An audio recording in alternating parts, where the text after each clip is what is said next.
آخر کیا وجہ ہے؟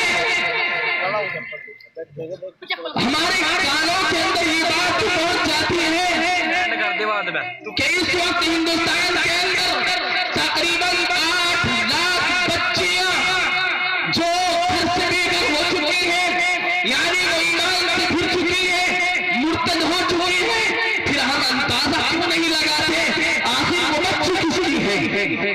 وہ بچی ہماری تو ہے، غیر کی تھوڑا ہی ہے۔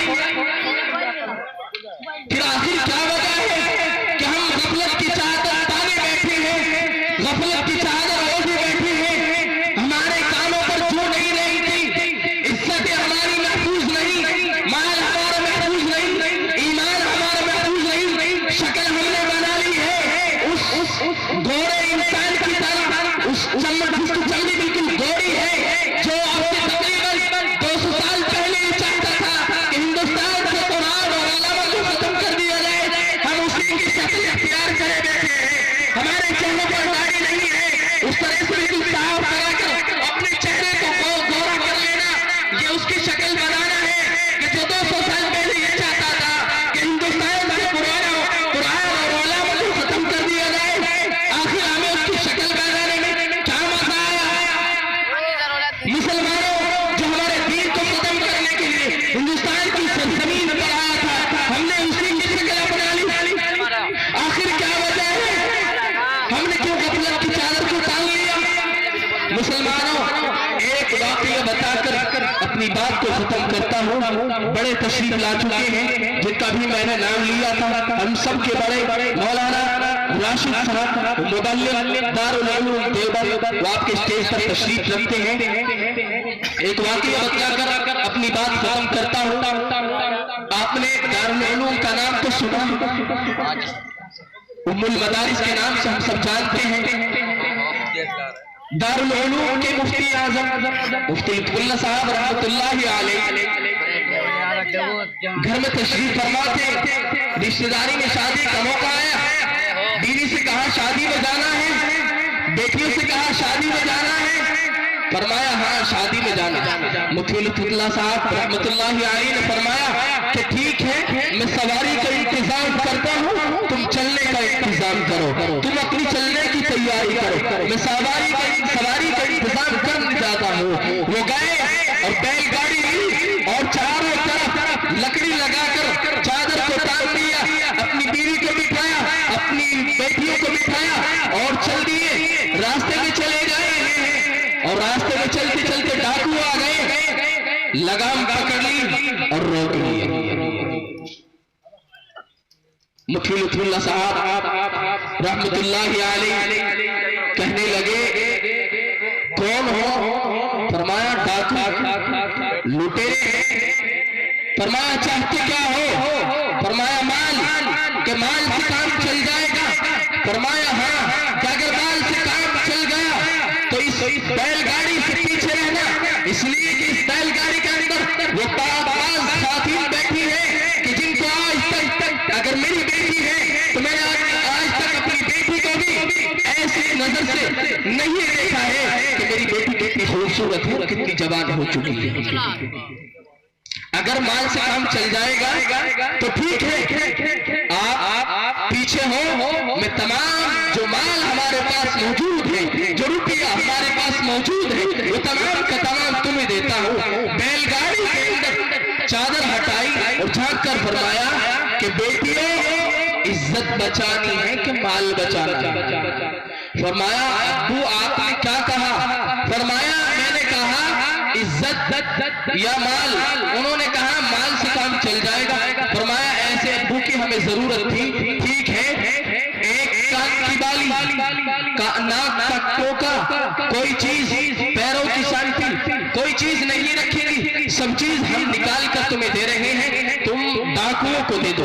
انہوں نے نکال کر دی، بیٹیوں نے ایک چیز نکال کر دے دی، اور مفتی لطف اللہ صاحب رحمۃ اللہ علیہ وہ مان لیا اور ڈاکو کو سپرد کر دیا، اور سپرد کرنے کے بعد آگے چلے، اور چلتے چلتے بہن جو ہماری بیٹی اس گاڑی کے اندر، اس بیل گاڑی کے اندر بیٹھی ہوئی تھی، اس کو ذہن میں آیا، اپنی ناک پر ہاتھ لگایا، اس کے شاید لکھا ہے کہ اس کی انگلی میں ایک چھلا رہ گیا تھا.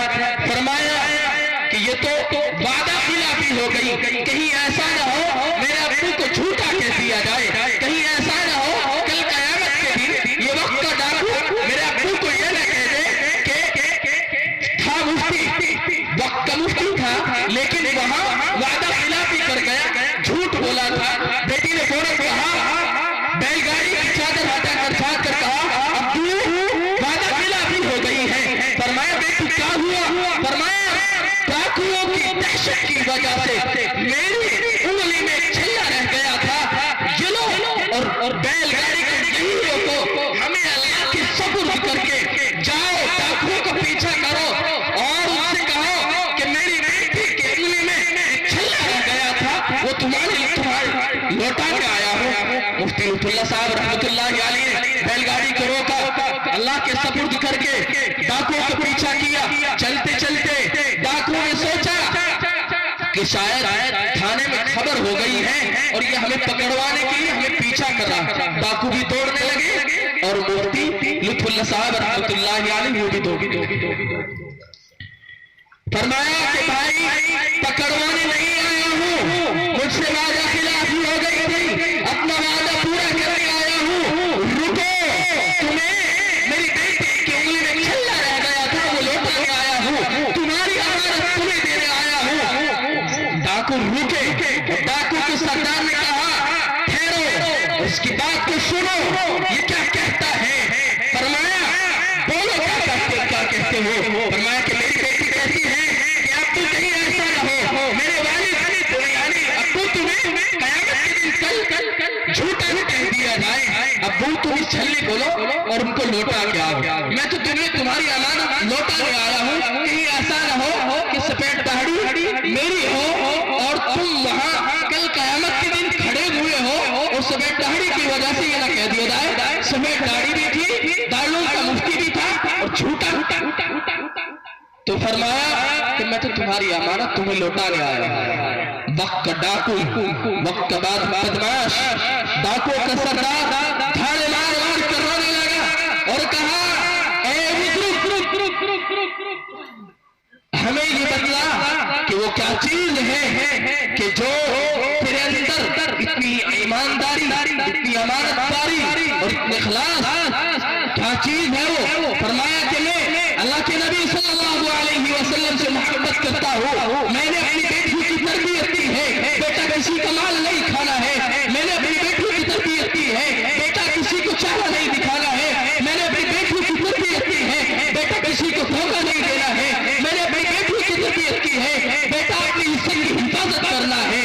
میری بیٹیوں نے تمام چیزوں پر عمل کرتے ہوئے امانت داری کو بھی ذہن میں رکھتے ہوئے تمہاری یہ چیز جو ہمارے پاس رہ گئی تھی اس کو لوٹانے کے لیے تمہارے پاس بھیجا ہے. فرمایا کہ جس کا غلام، جس کا ماننے والا اتنا امانت دار ہو، جس کا ماننے والا اتنا امین ہو، اس کے آقا اور اس کے مالک کیا عالم ہوگا، کیا ٹھکانہ ہوگا. فرمایا اے مفتی لطف اللہ صاحب تمام مان لیجئے، یہ پکڑیے، اپنی بیٹی کے گلے میں بھی ڈالیے، انگلی میں بھی ڈالیے، کان میں بھی ڈالیے، ناک میں بھی ڈالیے، اور شادی کے پروگرام کے لیے جا رہے تھے اچھی طرح جا کر شادی کرو اور بیٹیوں کی حفاظت کرو، لیکن مجھ پہ اتنا کرم کر دینا کہ مجھے بھی لا الہ الا اللہ محمد رسول اللہ صلی اللہ علیہ وسلم جیسی دولت سے مالا مال کرتے جائیں. عزیز ساتھیوں، اپنے گھروں کی حفاظت کرنی ہے، اپنے بچوں کی حفاظت کرنی ہے، نمازوں کی حفاظت کرنی ہے، اپنے روزوں کی حفاظت کرنی ہے، رمضان آنے والا ہے اس کی حفاظت کرنی ہے. قرآن کریم کو رمضان کی تراویح میں بالکل شروع سے لے کر اور آخر تک مکمل طریقے سے سننا ہے. سب سے بڑی چیز ہمارے پاس ہماری اولاد ہے. اولاد کو کامیاب کرو گے تو تمہاری بھی کامیابی ہے، بچوں کی بھی کامیابی ہے. اولاد اگر ہماری ناکام ہو گئی، نافرمان ہو گئی تو کل قیامت کا دن ہوگا، آپ ہوں گے، یہ بچے ہوں گے، اللہ ہوگا اور یہ بچے کہیں گے مولا یہ میرے والد صاحب کا نہیں ہے، مولا ہمیں انہوں نے قرآن کی تعلیم سے آراستہ اور پیراستہ نہیں کیا تھا، مولا ہمیں جاہل اور پڑھ رکھا ہے۔ یہ میرے والد صاحب ہیں، یہ دیکھ لیجئے میری اس میں کوئی غلطی اور کوئی قصور نہیں ہے، مسلمانوں بتاؤ کیا جواب؟ اس لیے سب سے بڑی چیز حالات کو مد نظر رکھتے ہوئے، حالات ہمارے اوپر اتنے خراب اور اتنے نازک ہو چکے ہیں، ہم اس کا اندازہ نہیں لگا سکتے۔ ابھی تو ہم سرسری طور سے بیٹھے ہوئے ہیں، جلسہ سنیں گے گھر چلے جائیں گے، نہیں مسلمانوں یہاں یہ وعدہ کر کے اٹھنا ہے کہ ہم جو سنیں گے اس کو اپنی زندگی میں لائیں گے اور اس پر عمل کریں گے نا انشاءاللہ۔ اللہ تبارک و تعالی جو کہا گیا ہے اس پر